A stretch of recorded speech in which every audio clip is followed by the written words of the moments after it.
ಪ್ರಸಕ್ತ ಸಾಲಿನ ಬೆಳಗಾವಿ ನಗರ ಅಭಿವೃದ್ಧಿ ಪ್ರಾಧಿಕಾರದಿಂದ 80 ಲಕ್ಷಕ್ಕೂ ಅಧಿಕ ಉಳಿತಾಯ ಬಜೆಟ್ ಮಂಡನೆ ಮಾಡಲಾಯಿತು.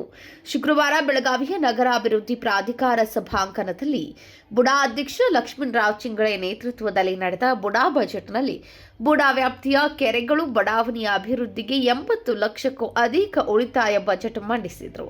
ಬೆಳಗಾವಿಯ ಬುಡಾ ವ್ಯಾಪ್ತಿಯಲ್ಲಿನ ಉದ್ಯಾನವನಗಳ ಅಭಿವೃದ್ಧಿಪಡಿಸುವುದು ಹಾಗೂ ರಸ್ತೆ, ಚರಂಡಿ, ವಿದ್ಯುತ್ ದೀಪ ಸರಿಪಡಿಸಿ ಮೂಲಭೂತ ಸೌಕರ್ಯಗಳನ್ನು ಅಭಿವೃದ್ಧಿಪಡಿಸುವ ಕುರಿತು ಬಜೆಟ್ನಲ್ಲಿ ಚರ್ಚೆ ನಡೆಯಿತು. ಶಾಸಕ ರಾಜು ಶೇಟ್, ಪುಷ್ಪಾ ಪರ್ವತರಾವ್, ಸಮೀವುಲ್ಲಾ ಮಾಡಿವಾಲೆ, ಪಾಲಿಕೆ ಆಯುಕ್ತ ಕಾರ್ತಿಕ್, ಬುಡಾ ಆಯುಕ್ತ ಶಕೀರ್ ಅಹಮದ್ ಸೇರಿದಂತೆ ಇನ್ನಿತರರು ಉಪಸ್ಥಿತರಿದ್ದರು.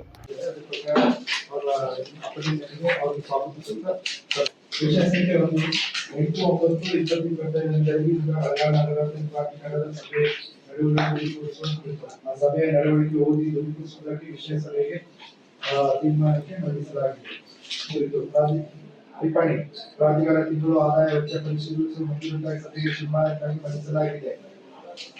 ಈ ವರ್ಷಕ್ಕೆ ನಾವು ಆದಾಯ ಎಕ್ಸ್ಪೆಂಡಿಚರ್ ನಾವು ಫಸ್ಟ್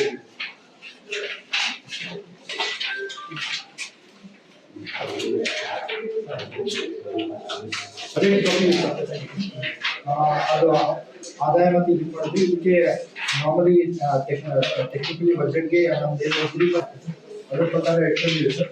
ಈಗ ಓವರಾಲ್ ನಮಗೆ ಈಗ ರಿಸಿಪ್ಟ್ಸ್ಗಳು. Krishna Kamble, KMM news, Belagavi.